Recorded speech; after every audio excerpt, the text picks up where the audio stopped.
Coming up on this episode of Business Weekly. With the announcement that plans for the M4 Relief Road will not be going ahead, we spoke to Ben Cottam at the FSB and Catherine Linstrum from Friends of the Earth for their view. We spoke with leading job board Indeed about a recent survey that shows that the way we value and interact with work here in the UK may be changing. And Cardiff and Vale College have partnered with Deloitte to bolster career prospects for students. Martin Condy tells us more. All of that and more, coming up.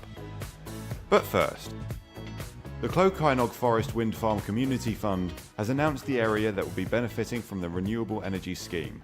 Katie Woodington of Energy Renewables spoke to us about the wind farm project and what projects like this can bring to local communities. The Cloghynog Forest Wind Farm Community Fund is a really exciting opportunity being delivered by Energy as the operators and builders of that wind farm in the Conway and Denbighshire areas of North Wales. It will be an annual fund of £768,000 per year throughout the lifetime of that wind farm, which we expect to be up to 25 years. So that will represent a total investment for those communities surrounding the project of over £19 million across the project lifetime. Projects like this, so wind farm projects, bring a whole range of benefits. The one that we're talking about today is the community funds, but it's also important not to forget about some of the contract opportunities for businesses in the local community as well. For example, at Cloghynog, Jones Brothers is with a major civil engineering contractor for us there, who is literally in the local community neighbouring that project. The community funds themselves are a unique opportunity for communities. They're really flexible, long-term funding, but they also put community representatives right at the heart of decision-making. So they're involved in making decisions about those income streams.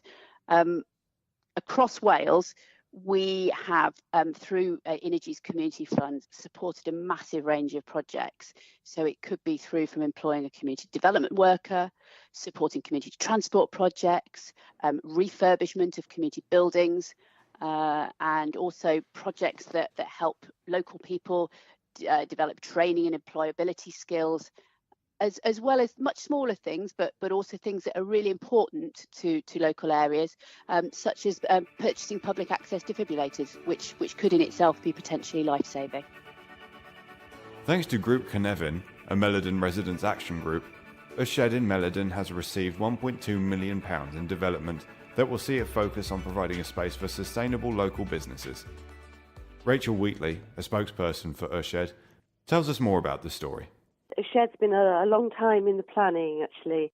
It's an old railway goods shed building that has stood empty on and off for decades. Over the years, it's been everything from an undertaker's to a garage. It's been used for taxis, for storage, for all sorts of things. But originally, going back to when a railway line ran through the area, it was also used to drop off passengers and for delivering goods to and from the shed from nearby quarries. The railway itself ran until 1972 and it closed, and the sheds kind of stood over the village, really, quite a small village kind of there, but neither one thing nor another. And the Melodon Residents Action Group for the last sort of 25 years have been trying to come up with things to do to make the building more sustainable and useful for the community, really. So they approached Group Cynefin, Charitable Housing Association, to see if there was anything that they could do to help. And between the Action Group and Group Cynefin, they compiled an application for the Big Lottery Fund for Wales and were successful in securing funding, which was also backed by Denbighshire County Council, Gwyntamore and various trust funds. And now the shed is going to be turned into something completely different again. This is a really important development. I think, Melodon is on the outskirts of Prestatyn. It's a relatively small village, and I've lived here most of my life, and it's changed a lot over the years. And the need for kind of local shops and things like that, you don't see it quite so much, but there needs to be a different way for communities to be self-sustaining, I think, and to be able to support people within your own community. Cardiff and Vale College have announced that they will be working with leading professional services firm Deloitte to create a new, fully funded opportunity to help bolster career prospects. Martin Condy of Cardiff and Vale College spoke to us about the New Beginnings programme. we've partnered with Deloitte to create this programme to boost the career prospects of people in the Cardiff and Vale region. Deloitte contacted us and asked if we could help design and deliver this programme to help people who maybe wouldn't ordinarily see themselves taking up a career in financial and professional services, or had tried to do that but felt that they didn't meet those criteria. So Deloitte and Cardiff and Vale College worked together to create this employability programme to give people the technical and soft skills they needed to enable them and equip them really with the knowledge and confidence to help them progress into those careers. Young women living across South Wales are being encouraged to apply for a chance to gain board-level experience. Helen Antoniazzi joins us to speak more on the Step to NonExec programme and what opportunities it presents to young women in Wales. The Step to NonExec programme is a programme for women aged between 21 and 30 who are interested in becoming a non-executive director, a company or an organisation, but are a bit tentative about taking the first steps. And this is a shadowing and mentoring opportunity for them to shadow somebody who's already a non-executive director to get a feel for what they do in that role, and to get some advice and support and some practical experience as well of what it involves. The initial stage is to apply for the programme on our website, and then the successful women will be paired with non-executive directors from different organisations. They'll then shadow those non-executive directors on the boards that they sit on. They'll get some practical experience and also training on the skills and confidence that they need to apply for future positions themselves. We are a long way from parity between men and women sitting on boards, and it's not just gender equality that we're looking for as well. We're looking for women from different communities and more diverse women with disabilities, because we know from evidence that best decisions are made when they're representative of the people that they affect. So the more diverse a board, the better the decisions they make. Outwrite PR, a North Wales PR firm, have recently achieved nominations for 3 prestigious PR awards thanks to the attention-grabbing podcast campaign in support of British and Irish Eagles. We spoke to Anthony Bullick of Outwrite PR to find out more. So we've been shortlisted for 3 awards in total, 2 at the PRCA Awards in the Wales and South West region.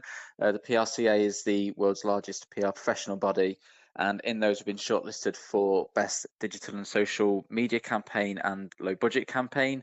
And our 3rd one is at the UK Content Awards for Best Mobile Content Campaign. So the British Eagles is a fan group of the NFL side, the Philadelphia Eagles, and they were looking to launch a paid membership and wanted to raise its profile for that launch to be as effective as possible.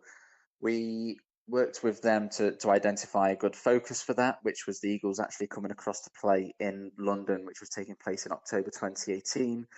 And our activity included a podcast, which helped us to cut through the digital noise. And we tried to offer something completely different with that content than what the Eagles fans in the UK were used to.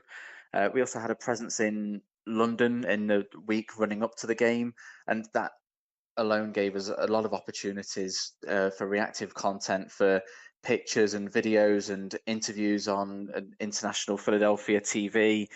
And I think a mixture of the podcast and doing something different online, as well as the usual integrating it with media relations and social media content, has helped this campaign stand out for us. Global job site Indeed have recently released a study entitled Meaning of Work. Focusing on job seeker trends, the report found that workers are prepared to move to a 4-day week and that workers no longer feel salaries should be private. Pawel Adrjan of Indeed tells us more. We think that the UK labour market is at a pivotal moment right now, with more people in work than ever before, and quite a strong job market with unemployment the lowest it has been since the 1970s. The survey asks about whether people are motivated by pay, purpose, or opportunities for progression. So what we did is we went out and surveyed a representative sample of full-time employees across the UK with YouGov, and combined the results of that survey with some insights from Indeed's platform. Some of the key findings were that, first of all, money is our biggest motivator. Salary came out as the most important factor to people in their current roles. But interestingly, work-life balance came a close second to salary, with 55%, so more than half of the UK workforce listing it as one of their top concerns in work. One thing that we found on work-life balance is, which was surprising, is that the vast majority of people thought they could do their job to the same standard in 4 days rather than 5. And we also found that people are actually putting their concerns really into money terms as well, because people who thought that work-life balance was really important to them said they'd be happy earning £6,000 annually less than people who weren't as concerned with work-life balance. Following the announcement this week that the proposed M4 Relief Road project will not be progressing, business leaders from around the region have spoken to Business News Wales about their reaction to the decision. First up is Catherine Linstrum from Friends of the Earth. Well, we're all delighted that Mark Drakeford has made this decision, because it's the one that we've been campaigning for a very long time. And we think that it's a very courageous decision, and it's clear that an awful lot of people are angry about it, because it goes against what they've been expecting, and I think in what they've come to expect, which is more roads, more cars, more roads, more cars. And I think it's fantastic that he's taken this step, which is to say, no, enough is enough. We have to do things differently. What I'm hoping will happen next is that things will happen quite quickly, because obviously there are problems with congestion, not just on the M4, but around the whole of South Wales, in fact, around the whole of the UK. We've become completely clogged up with cars. I think if you just have a look at the roads, you'll see that for every one car that's got multiple occupancy, there are about 5 or 6 cars with single occupancy, and that just doesn't make any sense at all. So what we really want to see is a way to encourage people to use alternative ways of getting about, and that's primarily for commuters. If the huge numbers of commuters who are doing exactly the same journey every day on their own in a car along the motorway can be encouraged, offered something much better, then you would reduce the amount of traffic on the road hugely, and that would mean the road would be open for freight and business and those vehicles which haven't got an alternative.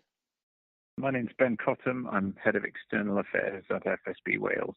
I think many businesses will be very disappointed in this, although FSB opposed the Black Route solution because we feel that we need a more equitable spread of infrastructure spending around Wales, and we know that there were other solutions proposed previously that would have alleviated the congestion around Newport. So we recognise there's a real problem for businesses getting in and around Newport, and that needs to be solved. So Welsh Government now need to move very, very quickly to sit down with business to look at what the alternatives might be to the Black Route that would solve that problem. But I think we want to have a wider conversation too. Now this conversation is out of the way, is how do we use the available spend for infrastructure priorities around the rest of Wales? Because I think we feel that for too long we've been preoccupied with the Black Route and the M4 Relief Road, as important as that is. But businesses around the rest of Wales feel the problem of underdeveloped infrastructure. So we need to crack on with a conversation about what now for the M4, but also have the conversation about what we want as priorities around the rest of Wales as well. And that's all we have time for this week. For any more business news from Wales, you can always find us on businessnewswales.com. Till next time.